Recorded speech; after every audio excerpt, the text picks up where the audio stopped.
economy or business, if we can use that actually, the business side of things in Nigeria today.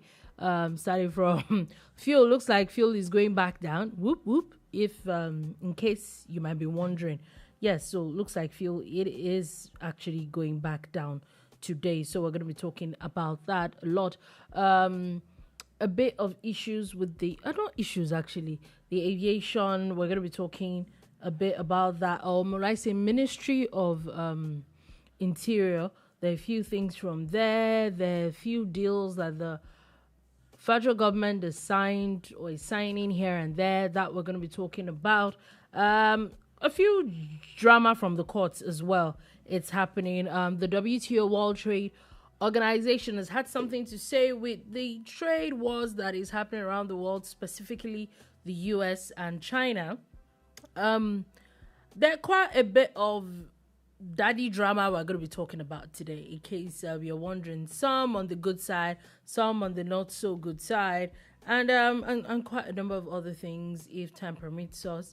A bit of international news and sport news as well. My name is Dolupo, and I bid you a warm welcome to the bar today. Like I said, with me in the studio is Sola Rogers. Good morning, good afternoon, good evening. Welcome to the Boom Bar. Okay, so we're going to be talking about... who am I looking at? Okay, that one. So basically, we're going to be talking about quite a number of things today. First things first, and I'm sure that this is probably the best news anybody wants to hear today in Nigeria. Dangote refinery has now dropped the ex-depot price of fuel to 865 naira. Whoop whoop. So it looks like the naira for crude thing is back in effect. That was really quick though. There was a meeting specifically yesterday with Dangote Industries, beyond the pronouncement that naira for crude is a standing policy and not a tenured system as propagated by the former leadership of the NNPC. So for this, maybe this was part of the negotiation that, you guys have to move fast. We'll always find a middle ground somewhere and everything. And that's what Dangote has done, because barely 24 hours after that meeting, yeah, you can see the results. And again, these are the kind of things that people want to hear until the thing actually goes further down, because I think that people are just now, I think people are getting used to buying cheaper fuel. Not like it's back to 190 something, but coming from almost buying it at 1,200 to now going back to like 800 and something. And then all of a sudden, you're back to naira, like, whoa. Which the thing is, I also wanted to say that people realize that it probably might still go up at some point. Yeah, it will always fluctuate. It's always going to fluctuate, and it's going to be determined. Hopefully, it will be determined. Hopefully, because I'm not going to put my neck on the line for anybody. It will be determined by market forces, especially the cost of crude, amongst other things. The value of the naira also, which is closely tied to that, would also determine what the pump price will be. Also remember that in that industry, there are many players. We also have the importers of petrol that are not going to go and look for another business now. It's not like now that there are 2 or 3 functional refineries in Nigeria, they'll say, you know what, it's time for us to move to the next industry, maybe farming. No, they are still importing petrol. They have the license and all of that. So all those things will come to bear. I don't want to talk conspiracy theories on here, but all those things will come to bear. So yes, the prices will not be stuck at a particular price, and it will not always continually fall. It will be up, down, like it happens in other parts of the world, actually. We're just organizing. We were. Yeah, we're used to this stability in pricing because of subsidy. People forget that prices were fixed by the federal government, and the reason why that happened was that, it is presumed that, say for instance, petrol would have landed in Nigeria at 500 naira. Ex-depot. So pump price perhaps supposed to be like 550. Federal government will be like, you know what, we'll give you 300 of this money. Go and sell it at 250. And Nigeria was like, 250 is high. Government said it's 250. You don't know that they've actually paid about 300 naira on your behalf, apart from the ones that were allegedly stolen or diverted. You know. Okay, so we'll see all that. But you know what? Since we're talking business, there are quite a number of issues that we're talking about here. Another thing is, I just wanted to put this out there. The federal government has now signed a $329 million deal with a Chinese firm to boost power supply. I think this is basically to provide supplies, basically. Yeah, it's actually more about transmission than generation. And the deal is part of is going to be tied to the Siemens presidential power project that started under Buhari but expanded under Tinubu. So the whole idea is to help evacuate power from, the green fields and the brown fields and all of that. They're talking about over 550 kilometers of transmission lines, which will, reach different parts of Nigeria. One of the biggest problems Nigeria has had with combating or fixing this power problem is actually transmission as against generation. Generation is a problem, but a bigger problem is transmission. The fact that you cannot, evacuate the power that has been generated at times, and it has to be sold to other parts of Africa, and at times just wasted and all of that. So what it is now is that this Chinese company actually has the competence in building transmission lines and everything. So the Siemens deal is still on, while Siemens continues to boost generation, and they are updating all the substations and the power stations across Nigeria. This particular deal is about, transmission majorly, so that at some point in time we'll be able to, before the end of phase one, Nigeria's power output, both generation and transmission, would at least give us about 7,000 to 8,000 megawatts. Of power. Of power. So also the World Trade Organization Director General, Professor Okonjo-Iweala, has now had she's now put her she's more like her observations concerning the issues with U.S. tariffs and China retaliating heavily with that. And according to her, she's saying that this is going to cost U.S.-China goods trade by about 80%. And this thing that she said, I remember reading a thread just last night where someone had talked about how he wanted to import a large number of swimwear from China to the United States. And the cost, because of these, the cost has literally doubled.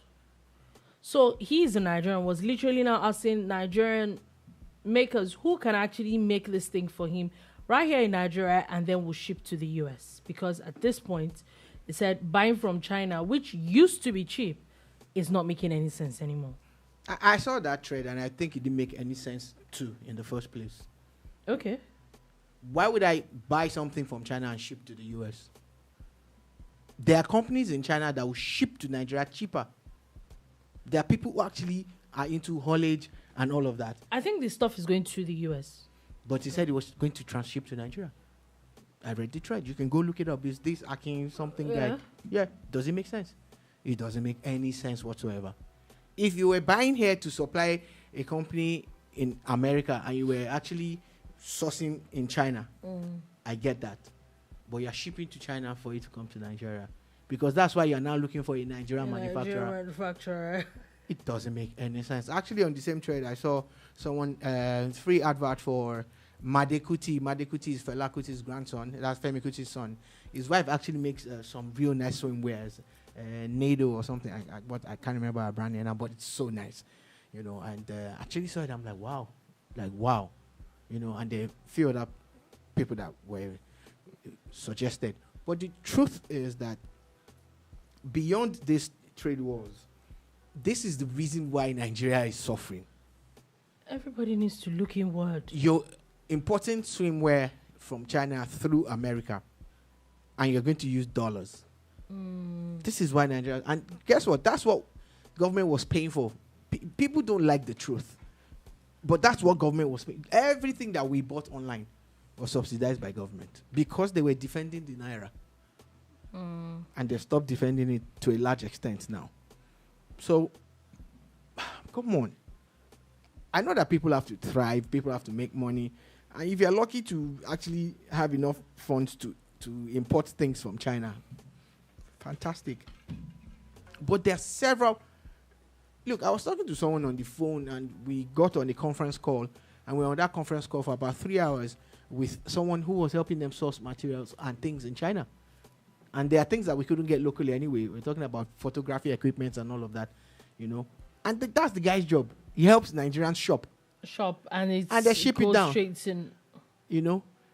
So these are some of the issues. This tariff thing and all of that, you know, Donald Trump seems to be backing down, and he's also really talking too much. Someone needs to advise him. I feel that at some point he might actually.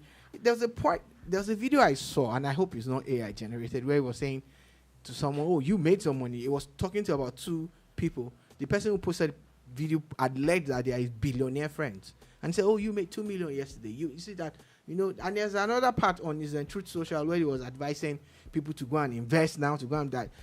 You know, those are things that they are dangerous things if you look at it, because it's now coming from a president saying, because of this, take advantage of this. It's strange. But let's see what the Americans will make of it. The Chinese are doubling down, you know. So you hit them with 80%, they increase their own tariffs and hit you back and everything. Now you're saying that because they don't show respect, that you are going to, you know, hit them with more, not just with more, that then there's a 90-day moratorium now for Europe and all the other countries except China. So at the end of the day, it's time we actually realize that when we say tariff war, please pay more emphasis to the war part of it. This is not going to be easy it's at all. It's not going to be easy. It's not. I was watching an excerpt of Fox News. You know, it was a 2-minute video that someone posted, and they were quoting a guy who imports some toys. I think they are recreational toys or educational toys or something from China. And a tariff that he used to pay was 20,000, and now he's going to be paying about 300,000. And this is it. When the president says, "I'm going to put tariff on this country and that country will pay," you know it's a lie. Because how is it possible? Because they're not the ones that need it. It's your people that need it. You're the people that are buying it. Yeah. Do you understand? So who's paying that extra now from 20,000 to over $300,000? Is China paying it? He's going to transfer that money over what he's selling, and is China paying? Everybody gets to pay. That's the thing. I hope these tariff things are going to be properly thought through. This 90 days thing is a good chance for the president of America to actually look inwards and look. There's nothing wrong with developing your country. There's nothing wrong with having your own industrial revolution and, you know, bringing back all your. But maybe this is not the way to do manufacturing. But I don't think this is the right way. Okay, so moving on from that, we're going to be talking about the Ministry of Aviation and the Ministry of Interior. So both of them have actually just announced that Nigeria is going to be launching e-visas and digital landing and exit cards to enhance national security. So this was announced during when the Minister of Interior paid a courtesy visit to the Minister of Aviation. And I think both parties seem to be doing a lot together. Take, for example, at least in the aviation industry, we know that those are basically the two, is the Ministry of Interior that provides security for the aviation industry. So I think what they're saying basically is that first things first, you have to, what they're looking at is you have to register for you to get visas into Nigeria. Yeah. And then you can upload everything you want to upload online and all that. And then when you're done, if you now get a visa, you will now, when you get into Nigeria, you will now have landing and exit cards. Yes, it's a good way of reducing all the bottlenecks and the issues that people face in trying to get Nigerian visas and also in trying to even gain access at the airports. You know, they started the e-gates, and I was watching a video. people, I'm sure maybe some of these people have been to Nigeria before because their reactions were priceless. Like, they're just walking through. They're like, wow, like everybody's wowed at the fact that ain't nobody trying to tell you nothing, you know. Nobody's saying what did you bring for us? Oh, God. You know. So if they haven't done anything, this is a huge one for me as a person. I'm really enthused about it. I'm really happy that the government has gotten that one sorted, and they have a central visa unit that is online too. So all your applications will be attended to in real time. And according to the Minister for the Interior, it helps with the data gathering and security. Because now, since everything is electronic, they you can will run be checked these names through the database. Okay, this person, we don't want this one. Oh, this one, don't worry, let him come. We'll catch him at the airport. And all of that. Anyway, so it actually does make sense, like you said. But there was another news, I think, from the Ministry of Aviation that you were just talking about before we came on. Yeah, the Minister of Aviation, Kayamu, had shared a link about how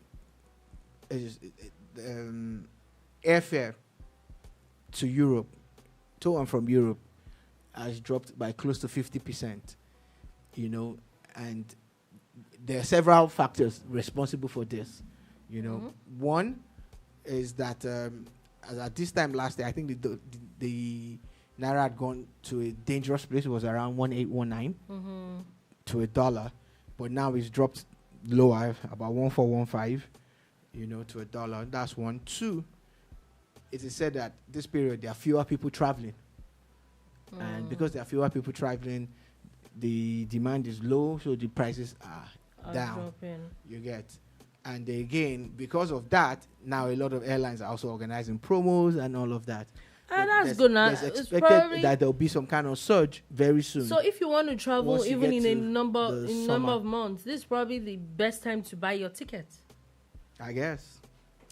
Okay. Anyway, just also now talking about a few things. The federal government has told federal tertiary institutions to now publicly advertise job vacancies nationwide before you which I think that is funny how they're just informing them, and they're not part of agencies, and those things not part of things that MDAs are supposed to do normally. It was standard practice before. So I'm wondering why there's this announcement now. It used to be a thing then back in the day when you would advertise those jobs and everything.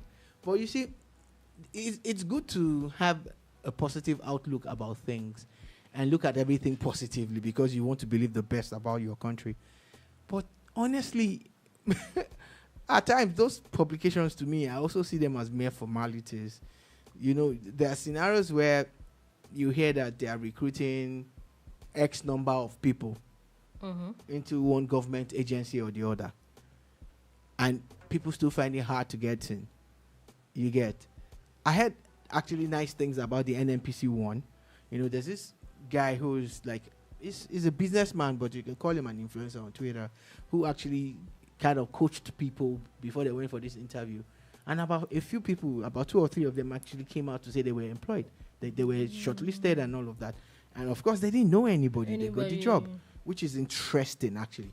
But the reason why I'm raising this is that there's a possibility that people might get these jobs on merit.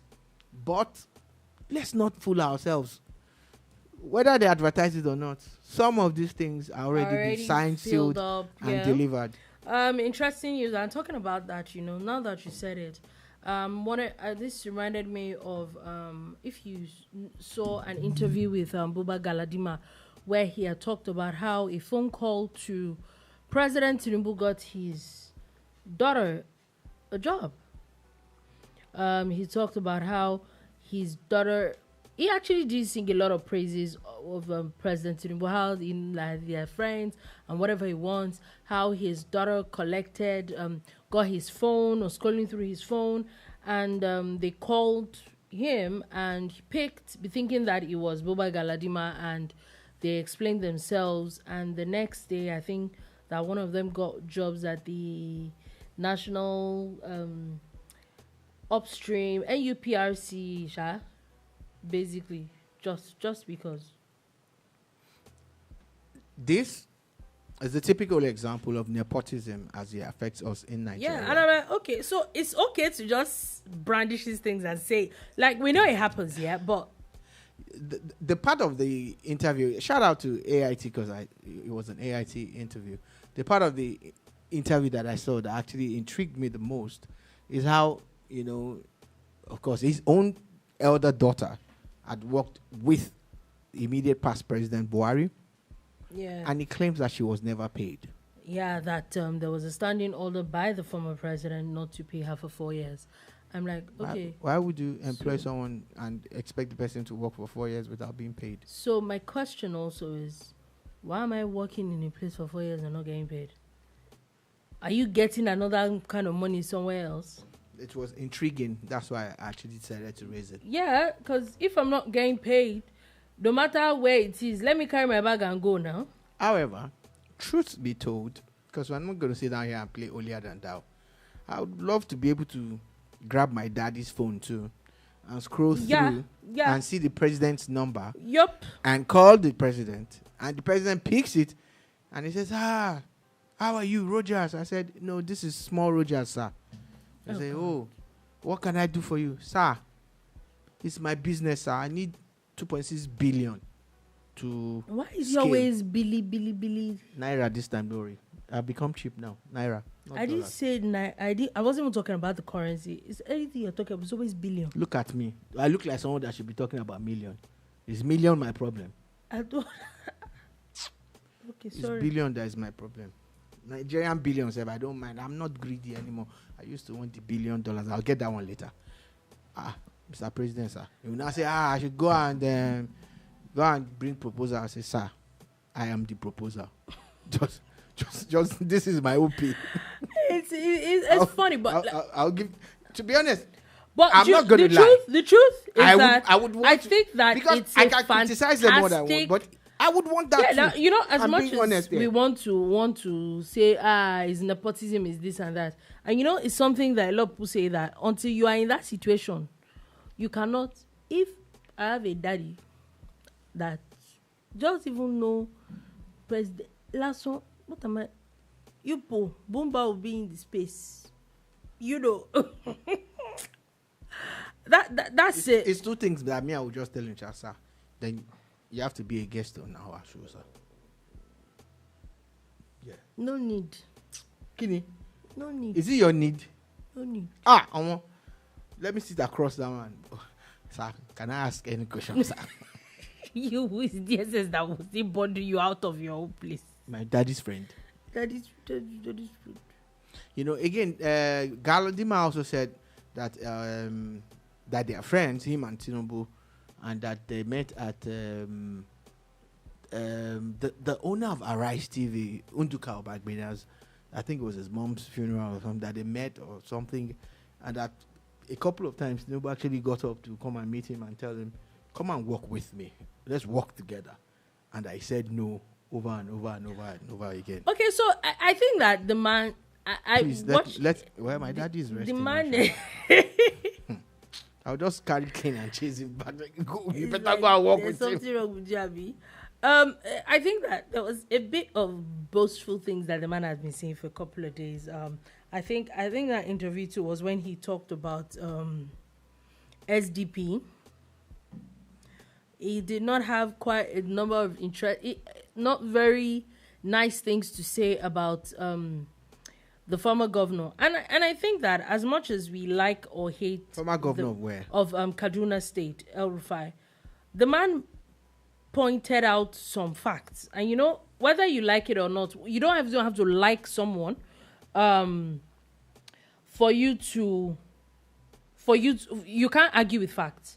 And one of a few facts that he had said was, first, he postulated that El Rufai is supposed to be a placeholder for Atiku. That we do not know the veracity of that, but he's saying that El Rufai is not doing anything for SDP, and that and where this is where the facts that I feel come in, which is verifiable. Yeah, he said while he was governor, PDP won all the 3 senatorial seats. PDP won 12 of 14 House of Rep seats. The only one that APC won was the one that his son won. Labour Party has one, the House of Assembly, and all that, and he was a sitting governor then. What now happens when he's out of office? So, what kind of clout does that kind of person have that you think that is going to upset the incumbent president? It's politics, and we can only just sit down to postulate or analyze and all of that. But the numbers actually exactly we've said it here before this Baba raised it again. That's Baba Galadima himself.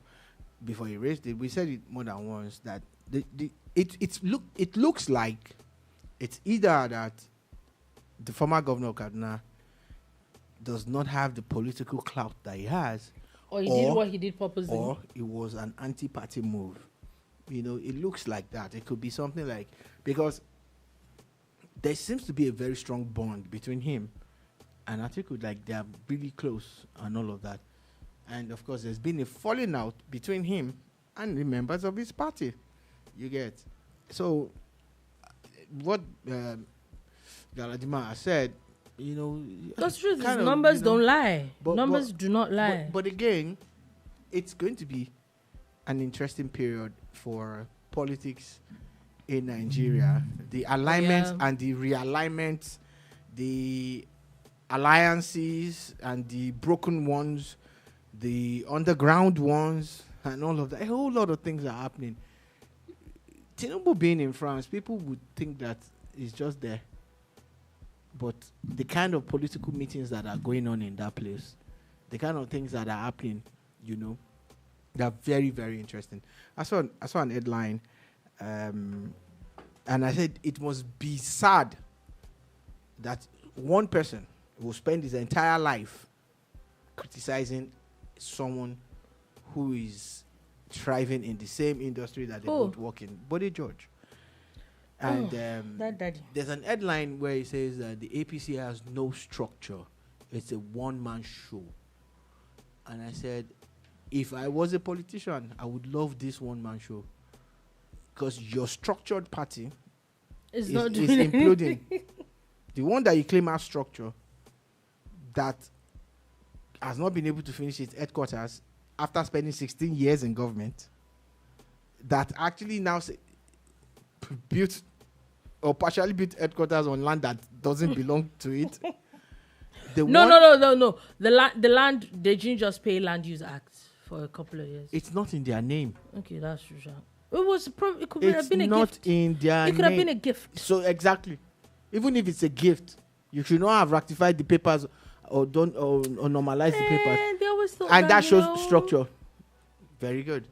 The one that keeps losing gubernatorial seats, senatorial seats, and House of Reps seats at every election cycle, then during the period of governance keeps losing members who are crossing to other parties, is the structured one. I praise PDP a lot because I'm not going to lie, they are a strong party. But they're looking like a shadow of their old self. Yeah, I think so. They're looking like a shadow of their old self. And if you look at the seats that are being lost, the bulk of them are actually theirs. It's a lot. It's a lot. So they need to definitely have a lot of work to do. But you know what? Speaking about politics, I want to talk about, since we're talking about daddy issues, I think we should pause that a little. We'll come back to that because there's another very interesting story that I want to talk about on that. But before we get to that, since we're on politics, the Lagos GAC today had welcomed PDP gubernatorial candidate of 2023, Jandor, to APC.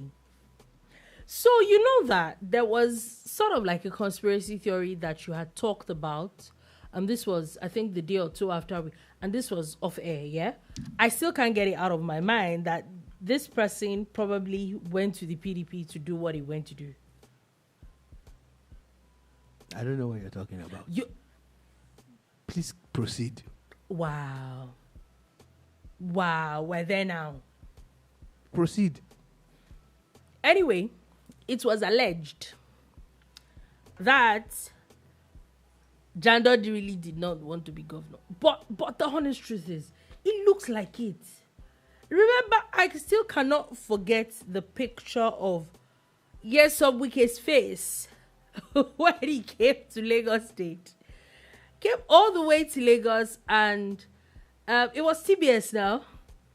And Jandor had said he was moving the APC structure to the PDP, made promises that there were secrets that we have not heard up until today.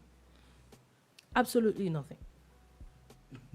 Look, conspiracy theories and all of that are abound, but what do we know? We just read these books and but just for educational purposes. Okay. Virtually everybody, but not all, but a lot of them that had worked against Tinubu's presidency are working for him now. Or it could just be that they realize that, okay, it doesn't look like there's no point fighting this person. That's another angle. Let's go with Dolupo's angle. The bottom line is politics your mate, because they're going to come and start eating every single word that they had uttered. But maybe that's why I cannot do politics. So. Reno, Mockery, Boala, Jandor now, just wait for it, and a couple of other people. I cannot do politics. Do you understand? Because if I insult you, that's politics for you. Be ready for me to die there. I will finish your daddy. I'm not. I hate telling people sorry. So let me just be quiet. That's pride, though. It's not pride. That's ego. No, it's not pride. It's not pride. Why I said it's not pride is I try as much as possible not to offend people. If you see me insulting you, be rest assured that you have messed up big time. So I do not have to say sorry. We won't make this about you. But you said I try as much not to offend people. Yes. Yeah, I'm glad that you acknowledge that there's a possibility that you actually do. Oh, I'm human. I'm human. Yeah. Okay. But you're just proud. No, I'm not. She's just proud. I just try as much as possible not to offend people. So, Jandor is back after all the noise. It's not him that I pity because he would get some appointment here and there. He would probably even get to go for an elective seat or something, or some ambassadorial position, or one parastatal, or one. He would be compensated one way or the other because it is believed that there is something that he will bring to the table. Yeah. Even if it's just 1,000 voters that he's bringing. If his movement will do something, it is believed that he will do it.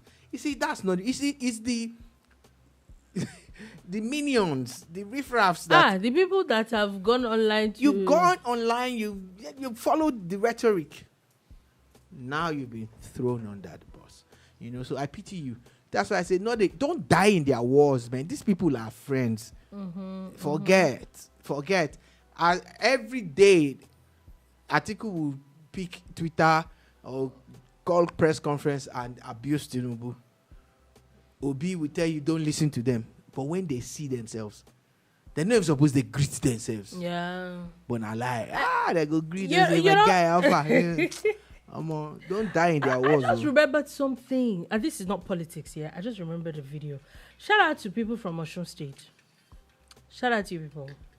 I witnessed a video where the governor of Osun State was supposed to be having a conversation with some, I think, UK envoy or something. And I said, this is a governor in Nigeria. Did you see the video? Yeah, that's right. And I'm shocked. I'm Yeah, but people who are listening or watching will not understand what you're talking about. So you want to help us with what's shocking I you. don't even know how to explain because the man was reading from a paper in front of him and he could not even articulate properly. It's not even that it was even off heart or something. How could you even be reading and you're not that articulate and you are the one that wants to woo investors into the state? it even seemed like he had a clue of what he was reading. So a lot of people have been criticizing the governor of Osun State, but it could be having one of those bad glasses day now. Your reading glasses, and that time there's a way if you fail to clean it well, you won't be able to. It could actually also be going through some jet lag or some fatigue. They have to travel abroad. Seriously, you're doing that. Meetings. You're going to do that. I'm not holding brief. I'm just saying there are possibilities that things could have been a certain way that had affected him, or maybe he didn't even know that he was going to be the one to do the presentation. So he was maybe I feel that somebody else should have done that presentation. Somebody else should have done. But I see that people have gone as far as also now doing a mishmash. They're doing a mix-up of videos, and they brought the governor of Ogun State in a similar meeting, and they've juxtaposed them, they mixed them together. People are saying, do you see the reason why Ogun is getting all the industries and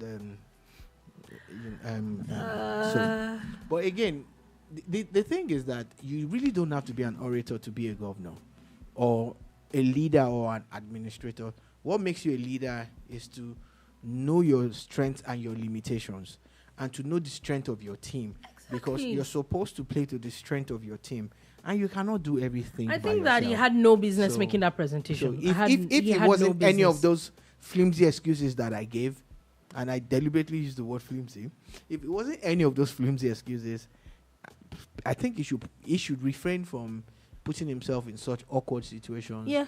And allow your team go get it for you. You have the glory is still yours when they come back with the diadem. Yeah, interesting. Anyway, now back to the gist that I said I was going to hold off about politics, and going back to it. And this is about Kemi Olunloyo, who is the daughter of the former Oyo State governor that passed on a few days ago, yeah? And she seemed to not have a lot of nice things to say about her father. For anybody, a lot of people, or anybody that grew up in Ibadan that knew that the Olunloyo man lived for years with his current wife that he passed on, that was with him, that he has really young children, but of course he's way older, so he had way older children. Now she's made some very damning statements and accusations. The man is late, and I know that there were quite a number. For years she's always said that she didn't want anything to do with the man. She's not the first time she's saying it, so it doesn't, I'm not sure it will come as a surprise, but she's made some really hefty accusations saying that their father basically abused them, that there was a lot of psychological issues around that, the way he treated them, the way he disciplined children and all that, how something that happened in Ibadan politics affected them, and then he just went ahead and went to run for governor, and then he went to marry somebody else, and how the lady is how the woman actually also did some jazz, basically made allegations to the extent that he took two of her brothers to a native doctor once for protection, how they were supposed to have drank human blood for protection, and one of them traveled back to the UK 6 weeks after he was hit by a vehicle and died, and how the second one contracted HIV from drinking human blood. They're quite, the videos that she made, they're quite damning. They used to say that you do not talk ill of the dead. Yeah. That thing is dying quick. It's dying. You see what I did there? It's dying quick. She might be speaking her own truth, her own reality. People have called to question a lot of things about Kemi Olunloyo. They even question her sanity. Yeah. But there are times when you actually take time to read or listen to her, she actually makes sense. That's the truth. You might not like her personally, but if you can remove your bias. So maybe this is a reality and a situation, and her father dying has triggered that. You get? Yeah, sure. I think he was talking about how people were calling her and sending her condolence mail. People should please not send her any message. No. That's it. It's triggered. So she is putting out her own truth.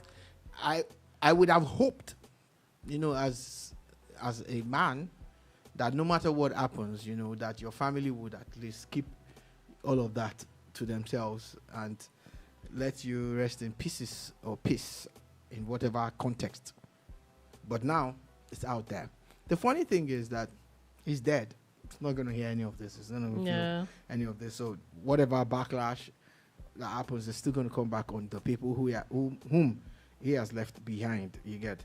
Maybe his younger children from the second wife and the second wife herself, and even the Kebbi lawyer herself, who has, the funny thing is that, and I'm not saying that she's lying, and because everybody has their own truth, but some things that she said seem to be a little unbelievable.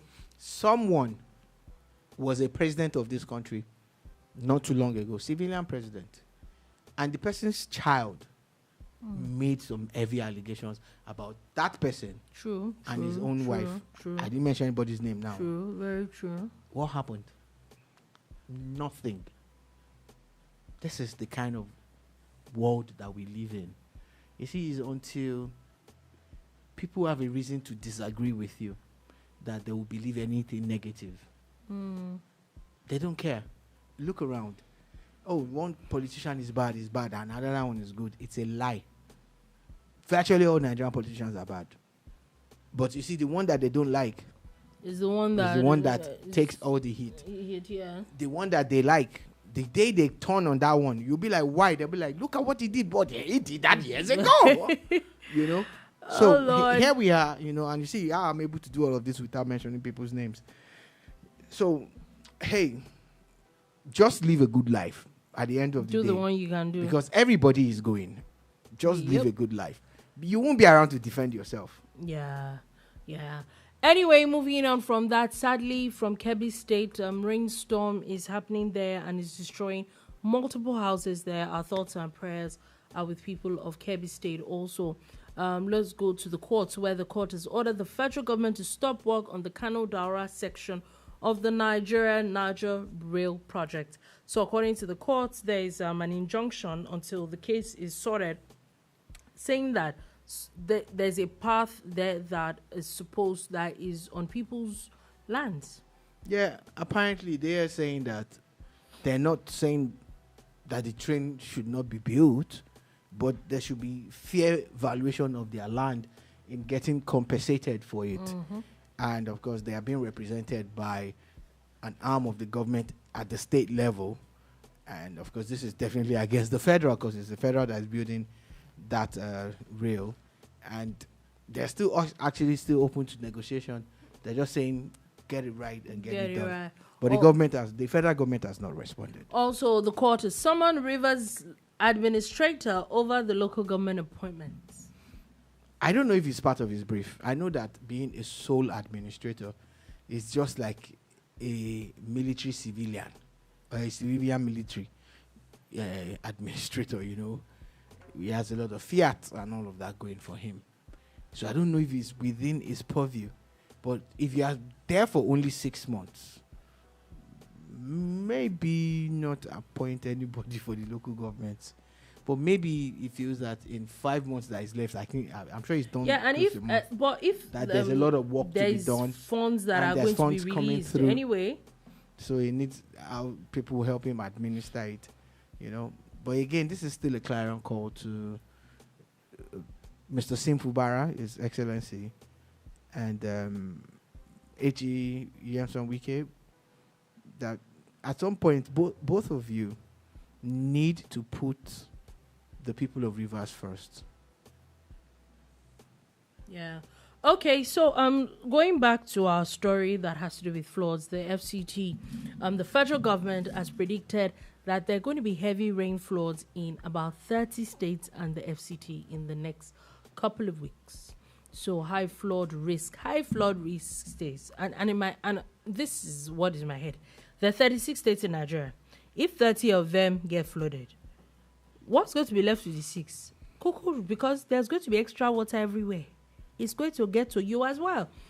So if I'm correct, according to that, there is Abia, Adamawa, Akwa Ibom, Anambra, Bauchi, Bayelsa, Benue, Borno, Cross River, Delta, Ebonyi, Edo, Gombe, Imo, Jigawa, Kebbi, Kogi, Kwara, if I hear say Lagos is not there, Nasarawa, Niger, Ogun, Ondo, Osun, Oyo, Rivers, Sokoto, Taraba, Yobe, Zamfara, and the FCT. If I'm correct, I think that at this point, they're looking at Ekiti is not here. I think Anambra is not here. Anambra is not. Interesting news. But like I said, take for example now, Ekiti State is not on this list. But if Ondo, Osun gets flooded, what is left? Okay, there's actually really enough water like that there. But anyway, do you understand? I'm just saying that looks like everybody needs to be careful at this point. We're going to keep saying these things, it's just going to be like Groundhog Day. But nature, is a powerful force. Water will always find its level. But there's technology. There are infrastructures that can be built. For instance, Lagos Island. If you've been to the island, it's a flood-prone place, not because of the water level alone, but because of the poor drainage. There are secondary and primary channels, that's the canals, are majorly blocked. The gutters are non-existent in some places. But you know that the Lagos government has started the regeneration of that place. So right now, they're actually channeling the canals in certain areas of Lagos. It's led to some flooding already. But the government is there now with palliatives, pumping water and, and that's a government that started thinking far now. Yeah. So that by the time they are done, there's this other flood bridge. I've forgotten the name of it. Yeah, that I think I saw it. That it said this is the first time in years that as much as water got to it, it didn't go over. Yeah, I think it makes sense. Because they didn't have that technology before, and they put it in place now. So there's more to be done. So if you're thinking like that at the federal level, desilting, channelization, redirect, you can redirect rivers. We have the land mass and other things for that. We can dam the dams, so let it be dammed. Do you get? Anyway. But here we are now. All of these things that I'm talking about are not going to happen within now and the next 4 weeks. 4 weeks. So let us all brace ourselves. Brace and go and buy your rain boots and lift your furniture off the ground and other things. Anyway, the Nigeria Electricity Regulation Commission has said that they fined 8 discos, basically distribution companies, 628.3 million naira for non-compliance with capping of estimated billing. So Abuja, Disco, Eko, Enugu, Ikeja, Jos, Kaduna, Kano, and Yola have all been fined for giving people arbitrary. That's not news, actually.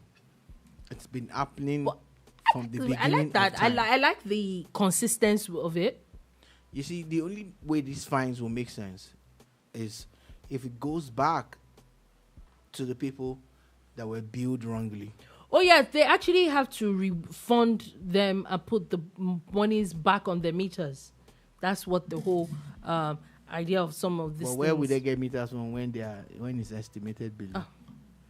Okay. Because I know that the one that they overbill people, they're supposed to get it back. Anyway, quickly before we go, there are quite a number of things to go.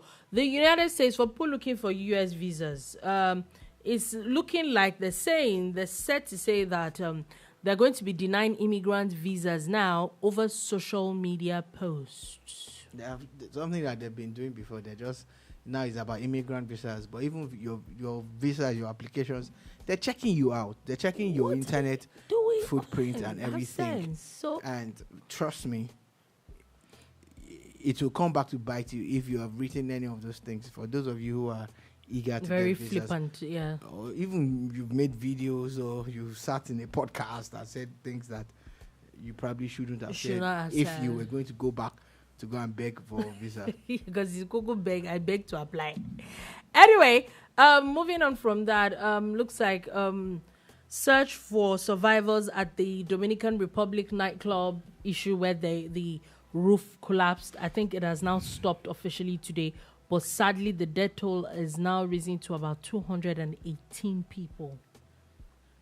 Must have been a very big club. Very big club all of and that. a lot of people. It's funny how you leave your homes, to go hang out and maybe have a good time, and that's the end of it. That's it. That over 200 It's people. Such a sad situation. It's such a sad situation. Also, now moving on, let's do a bit of sports. As the NPFL has now finally announced a 5 million naira fine for shooting stars and stadium closure to fans. That was for the drama that happened over the weekend.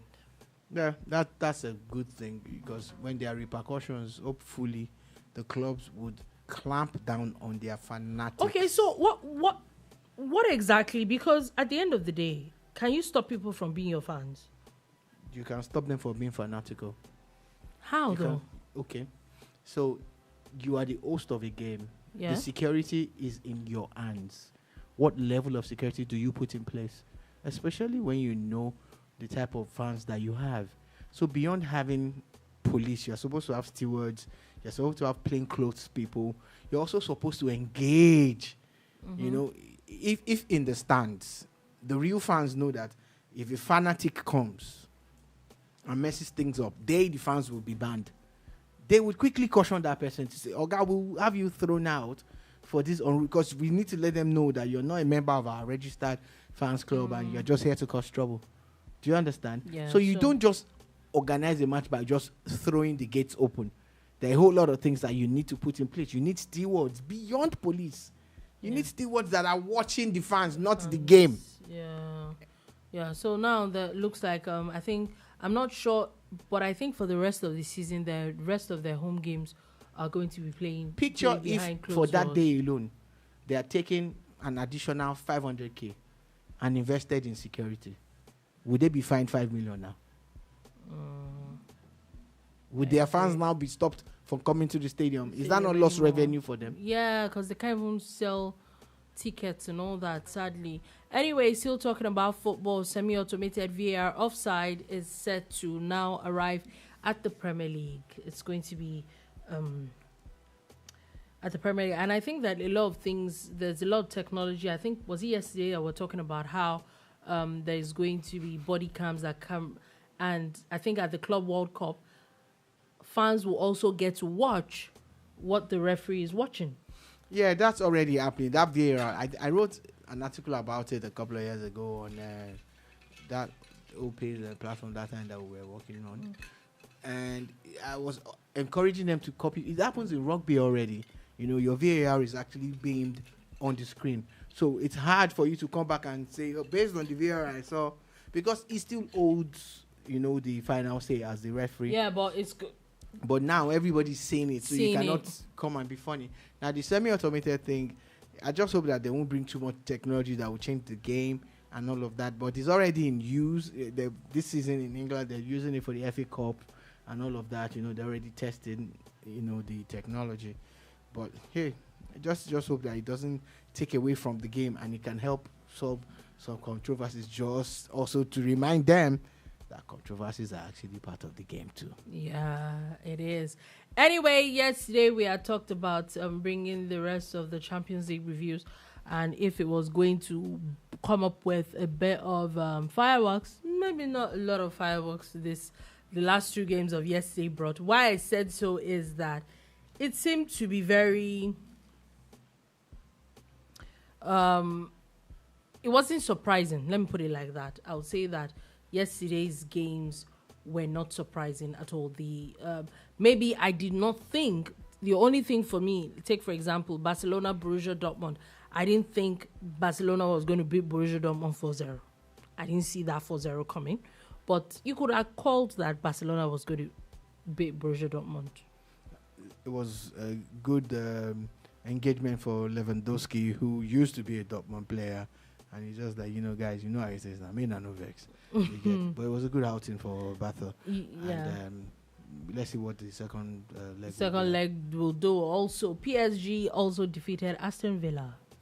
Aston 3-1. Villa had more fight in the streets than they had on the pitch. And, I'm not gonna lie, this particular PSG team is different. It's different from the ones we've seen in recent past, and there's no Mbappe. It's strange, But Quara, Quivishela. Yeah, I think even Barcelona, there's a new verve that there is they have. Yeah, for both teams. Yeah, so it was a great one. But again, it's first leg. Don't write anybody off. Exactly. 4-0, Sha. 4-0 is a lot. There's a lot to come back from. Anyway, today we're going to be seeing the matchups for the Europa today. It's interesting. One major game a lot of people are talking about is the Lyon, Manchester United, and Tottenham, Frankfurt. The main reason why everybody's talking about Lyon versus Man United is because of Nemanja Matic. Yeah, there's been a bit of back and forth. And Onana, the goalkeeper of Man United, Matic, a former player of Chelsea and United. He's 36 years old now, and he's still playing. And, of course, he got angry about something that was ascribed to Onana, saying that maybe he felt that he was talking down Lyon, and he actually more or less put Onana in his place by telling him that he's the worst goalkeeper that United have had in recent years. Onana responded by saying he didn't talk down anybody's club, and at least he's glad that he has won a trophy with this club that some people did not win and all of that. So today everybody will be on the pitch. I will see where that is going to come out from. Anyway, someone like Odumodu Black seems to be smiling to the bank. Honestly, if I get a chance to interview him, I'll ask him, because he was Declan Rice wasn't playing for Arsenal when he made the song, and he was even like all that. Yeah. But I guess maybe he just liked the name, and he did that song. And I remember when Rice was going to move. Yeah, that was the song they used. Yeah, and it really became big. And then Rice decided to become the best player in the world this week. Like, if you look at all the people who have played football this week, I don't think anybody comes close to those two free kicks. I don't think anybody comes close to it. And then Odumodu Black, everybody remembered, there's a song called Declan Rice. And now the streams have dropped 200% in 2 days. That's more money for my guy. That's more money. Anyway, on that note, that is all we able to take today on The Bar. Thank you for listening. Thank you so much for watching. We'll be back again tomorrow. It is Friday. Whoop, whoop. We hope to get music to talk about and a whole lot of other things to talk about at The Bar tomorrow. So have a beautiful, beautiful day. Peace.